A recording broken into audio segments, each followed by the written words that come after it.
எங்களுடைய STR. So அவரை பற்றி நான் நிறைய இன்டர்வியூவில் சொல்லியிருக்கேன். அதாவது அவர் இல்லைன்னா இன்றைக்கி நான் இங்கே இல்லை. ஸோ அவர் தான் சினிமாவில் என்னை கொண்டு வந்தது. அன்னைக்கு தேட்டரில் ஸ்க்ரீனில் எனக்கு கிளாப்ஸ் வரணும் அப்படின்னு எடுத்துக்கிட்ட அந்த அக்கறை ஆகட்டும், அந்த அன்பாகட்டும், இன்றைக்கி வரைக்கும் குறையவே இல்லை. அதே அன்பு, அதே அக்கறை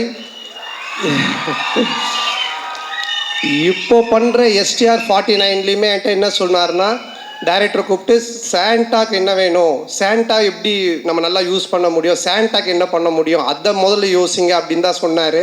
அன்றைக்கி கூட வீட்டில் போய் மொட்டை மாடியில் பார்த்து ஒரு 3 hours டிஸ்கஷன் பண்ணும்போது என்னை பற்றி மட்டுமே தான் பேசிகிட்டு இருக்காரு.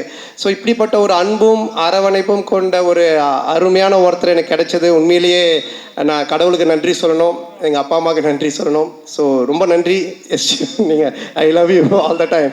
அதனால் எனி டைம் எப்போவுமே அவருக்கு பின்னாடி அவர் கூட நான் கண்டிப்பாக நிற்பேன். அது எதுவாக இருந்தாலும் என்னவாக இருந்தாலும் அது நிச்சயமாக இந்த வருஷம் எஸ்டிஆர் 49 நீங்கள் பார்ப்பீங்க. ஸோ சொல்லி ஆர்யா முறைக்கிறான், ஏண்டா நாங்கள் கஷ்டப்பட்டு செலவு பண்ணி சத்யம் தேட்டரை புக் பண்ணால் நீங்கள் 2 பேரும் பேசிகிட்டு இருப்பீங்களா அப்படின்ட்டு.